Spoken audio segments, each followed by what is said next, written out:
Honestly, if I had a video I'd say I despise the most, it's the 3DS one. I just went through a list of games without talking about my personal experiences. Plus, there were so many games that my video editing software exploded, so might as well talk about it once again. Even though the 3DS did not have as much of an impact as the OG DS, it created a local community somehow. So let's start with the launch of the 3DS. I did not buy the 3DS at launch. Yes, the 3DS and its 3D effect was hyped in 2010, when most movies wanted to be in 3D thanks to James Cameron's Avatar. But in 2011, the hype for 3D was gone, and the DS still had a ton of titles, so I focused on the DS. Because just look at Ghost Trick, or even Lost in Shadow. This was the stuff. I didn't need the 3DS right away, but for Nintendo, that's not an answer. They need to sell their product right now, not later. So the price drop happened, and that was more tempting, so it's 3DS time. Along with my brother, we got the darn thing, along with a few titles. Street Fighter? Neat. Dead or Alive? Neat. Was a neat way to reintroduce me to these franchises, while the other features were pretty neat. Ace Raiders had a similar impact on me as Photo Dojo. It's fun with a couple of friends. Also, there was apparently supposed to be a sequel to Photo Dojo, but it was cancelled. Why are you like this, Nintendo? I also like the AR titles, as they felt revolutionary at the time, but it felt underutilized. I should have bought Spirit Camera. The main problem with this kind of technology is that you need good lighting, so setting the AR cards is frustrating. Okay, as for Street Pass, despite the sales of the 3DS being far from stellar, the Street Pass made 3DS owners feel like they were part of a community. I enjoyed playing both Street Pass titles as they're included with the console, so everyone who used Street Pass with either share puzzle pieces together or become party members in an RPG title. These titles gave me a reason to bring my 3DS everywhere, especially at cons, where notifications kept popping up and the community felt more alive than ever. Garuga Mash! Not the best community due to some people, but a community nonetheless. After a couple of years, an otaku cafe opened up, and just by heading there, I'd get a couple of notifications. There were a lot of events there, which caused a lot of us 3DS owners to interact. It was pretty cool, an idea to unite all the 3DS players. If anything, I'd say it managed to make Nintendo stand out during this gen, while creating memories for its fans. I don't think it's an exaggeration to call it revolutionary. I say I met a few friends using it, while the camera as well as the other features just helped me socialize more. It could not replace mobile phones, but it was still impressive. The most confusing yet cool things is that Nintendo ended up integrating Miiverse on 3DS. Miiverse was also a fun way to let users interact with each other, but it was very stupid. Why aren't there still polygons on Wii U? I thought 25 gigabytes of disk memory would be able to get rid of polygons. Look at Villager's ear, the hard edges. I think that Luigi, he's a good. Luigi needs another year, in which he steals Princess Peach from Mario and makes a mini Luigi. The amount of horrifying and unsettling posts that had to be moderated by Nintendo is wild, while Dick Tracy's often showed up on Miiverse. The 3DS did not integrate it as much as the Wii U, but it was there, like Nintendo Video. It was there. Nintendo, where you had to wait half an hour for a 3D video to be downloaded, but then you need to re-download it later because your system only can handle 4 videos. What? What? Yep, I enjoyed seeing 3D videos. Hope I did not like how limited it was, but at the very least I got to watch Dinosaur Office, the Blue Man Group, and Linkin Park's new single.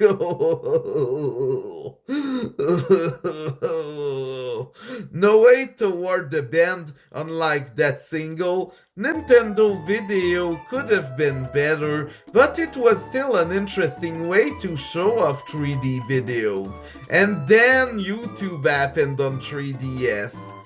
And Nintendo Video was no more. Good enough. As for actual games, I was old enough to play Dead or Alive Dimensions. I did not play this franchise that much before, so the 3DS entry made me interested in the story consisting of Kasumi being an idiot teenager, which fits our character to a T. But even then, Ashley is better written, so you understand that the devs' priorities were the fighting itself.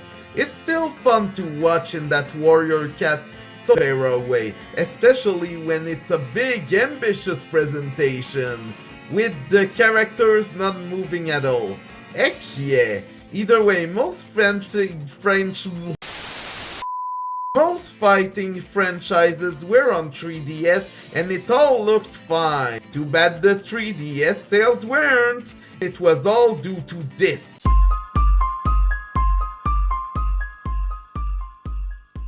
Steel Diver. Can we pretend that submarines in the water like shooting stuff? I wish I had a ship right now, ship right now, ship right now. Can we pretend that submarines in the water like shooting stuff? I wish I had a ship right now, ship right now, ship right now. Steel Diver was a tech demo for the OG DS that ended up being reworked for the 3DS, and playing it after buying the game for $10, it is slow, very slow, and very short, and very hard.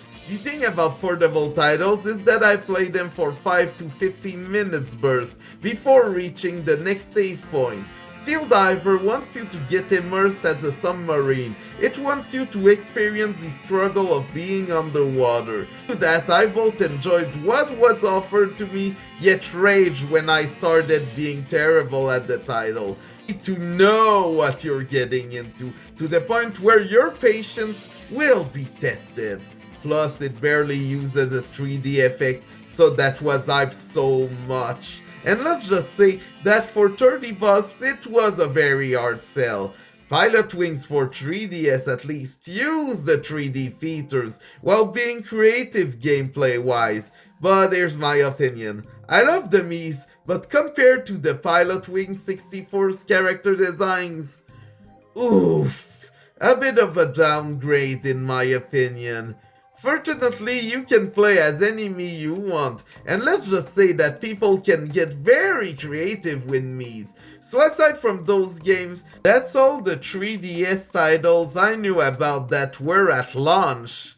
There apparently wasn't any eShop at launch. Once the sales went back down, Nintendo had to rush a Mario 3DS game in hopes of selling more consoles, because other titles on the consoles mostly consisted of remakes/ports.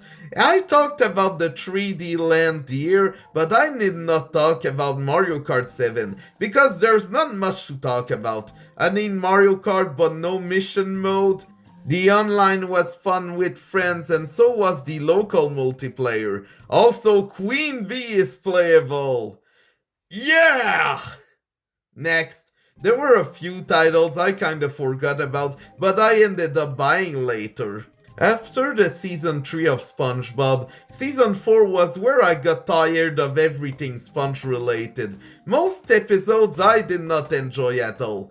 even the handsome Squidward episode. So I skipped out on SpongeBob SquigglePants, and only last year I played it. I watched some season 10 episodes, so I was in the mood for a way-forward developed Sponge. And wow, this is more fun than anything in that SpongeBob era. While the micro games aren't as numerous as WarioWare, they are so dang creative to the point where I would recommend them to non-SpongeBob fans. And while the 3D effect does not work well while the console is moving, it's so dang beautiful. WayForward truly is great at making 2D games. I haven't really remembered any 3D games. Oh. You know what else is scary? Punk Patrick. The amount of art style this game has is surprising, and it is all narrated by Tom Kenny when he's not in the shower, probably playing Sonic Generations on 3DS. While I enjoyed Sonic Generations on PS360, the 3DS version is insane. Completely different levels with its own unlockables that you can pay play coins for. That's right, by walking 100 steps with your 3DS in sleep mode, you get play coins. It's a form of currency mostly used in Street Pass and the AR titles, and in Sonic Generations for 3DS. In this Sonic Generations, you need to buy the mission using 5 play coins each, so you can also pay 5 more play coins so that the mission is automatically completed, and there are 100 missions. Joy! The worst part is that you can only get 10 play coins per day. So in order to run with Sonic in the game, you need to run in real life. Sonic Generations is harder to the point where classic Sonic levels are frustrating. I'm looking at Emerald Coast, but yeah, I saved the maximum amount of coins and I never used them until last year. Why am I like that? Anyways, the 3DS started selling again. Meanwhile, I got some cool, more obscure eShop titles. Dillon's Rolling Western and Sakura Samurai, the former being an RTS beat-em-up hybrid, while the latter is Punch-Out! It had more depth. There is also Kid Icarus Uprising, this really cool action game despite the way you play being peculiar. I love the graphics, the art direction, with the character designs being so good that Nintendo asked people to create 3 animated shorts for Nintendo Video. They got re-uploaded to YouTube immediately. Of course, I like Kid Icarus Uprising. I feel like it excels on most points, although I don't care very much about its writing anymore. Back in the days, I found it extremely funny and laughed out loud. The game tries to make me be attached to these people, but also by the time its plot points happen, I've been so desensitized to the same fourth wall dark humor, millennial references that I don't care about any of these characters. There barely is any ounce of sincerity in this game. In a way, it's way ahead of its time. This was before the old Rick and Morty MCU Velma happened, so back then it was pretty charming. It's just that, like with The Last Jedi, I kinda wish it had a bit less jokes to make me attached to these characters. I enjoy my fourth wall jokes when it fits the tone, it's just that Kid Icarus is not for me anymore, especially as I started associating this type of writing with the worst period of my life. The thing about being desensitized to everything is that people can easily take advantage of you, so consuming media like that desensitized me to absolutely everything, which unfortunately led to very abusive situations. So, in order to make things less grim, let's talk about Phantom Thief R. During the 2000s, Sega mostly published stuff by random devs, but they mostly relied on trendy stuff, franchise reimaginings, etc. Less experimental ideas. Phantom Thief are kinda hinges on the Professor Layton trend, but also ends up being its own thing due to the game being a rhythm minigame collection. Due to some of the stuff working on Space Channel 5, Res, etc., I absolutely love the minigames. Every one of them, aside from maybe the sewer one, and uses the 3DS in creative ways, while the cutscenes are also animated in 3D, making the title pop up even more. The story here is great, except for the cliffhanger ending. No outstanding French voice acting can save the player from wondering what could have happened next, because the game did not sell at all. It was sad as a longtime Sega fan. At the very least, Professor Layton got to end on 3DS. I was a Professor Layton junkie to the point where I bought every single one, plus the movie. I would compare the first trilogy to Star Wars Episode 4 to 5, while the prequel trilogy to Episode 1 to 3, despite Layton being much better written in my opinion. While the Catriel game, I did not play it. Still better than the Phoenix Wright crossover, where they turned right into Meg from Family Guy. The Catriel show was pretty satisfying compared to that. While I would say that Layton was important to the 3DS, it didn't help establish it as one of the console for otakus. No, it was Zero Escape Virtue's last reward, the first real visual novel for the console. I loved 999 and wanted a sequel, so this filled the void. Despite the 3D models not being as detailed as the 2D ones from 999, they are more expressive, which brings life to an outstanding story. But then it ends in a cliffhanger, and Spike Chunsoft thought didn't sell well, so no Zero Escape 3. So every Zero Escape fan mobilize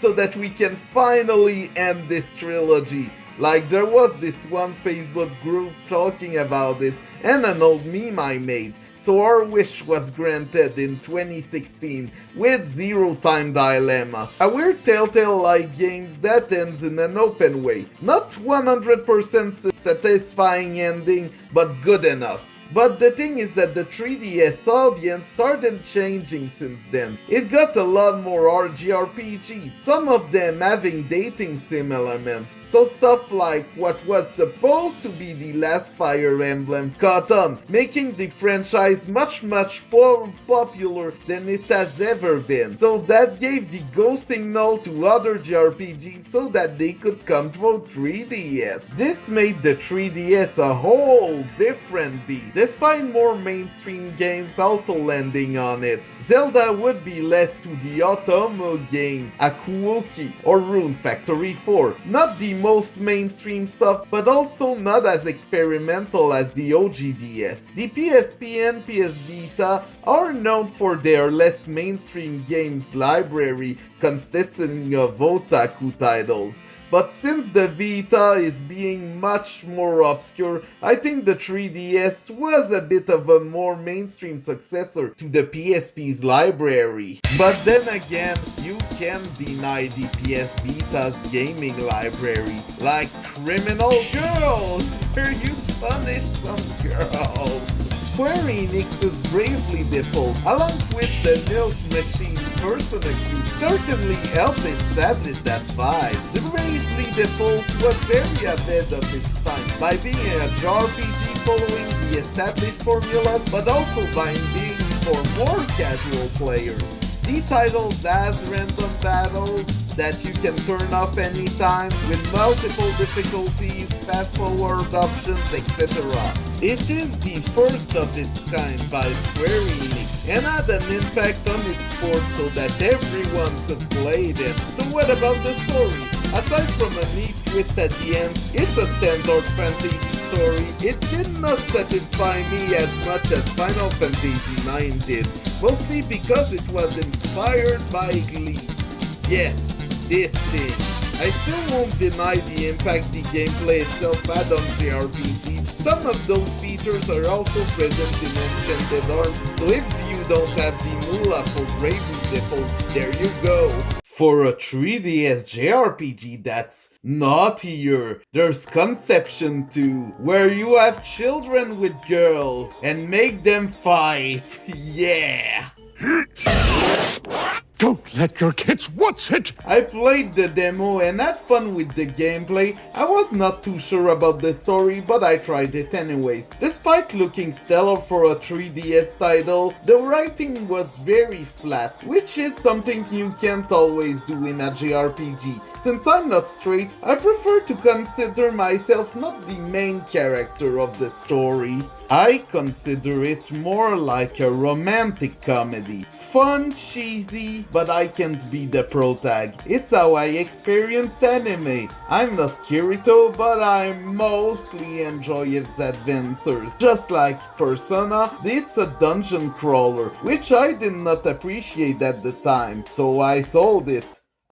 I have regrets. Project Kick Zone was also pretty shallow, but it's a crossover between a ton of franchises with barely any screen time for all of them. The RPG mechanics barely work, but the 3D effects work so well with these 2D characters. It's like a pop-up book, although maybe an interactable one. It eventually got a fan base despite its critical reception, plus I always wanted to play Namco x Capcom, despite it being in Japanese, so this was fine enough. It even had a crossover with Fire Emblem. Oh god, Fire Emblem. Fire Emblem Awakening was a surprise despite almost being the last Fire Emblem. Playing it now, I'm like, I ain't denying the huge impact the romance aspect had on the otaku culture, while the characters are neat. It's just that the story feels kind of aimless. It does whatever it wants to the point where I don't really care where it's going. Even Final Fantasy VIII's plot feels more coherent to me. The tactical RPG gameplay is pretty addictive though. I just find it a pain that the non-story fights are determined by RNG. The main Fire Emblem theme having different variations during fights is even cooler. Due to Fire Emblem Awakening's success, it got in Super Smash Bros. For 3DS, the most important Smash game. But not really, it was very useful for tournaments. Okay, it was just useful to import Miis. As a Mii fighter enthusiast, I wanted to play as Sans in Smash.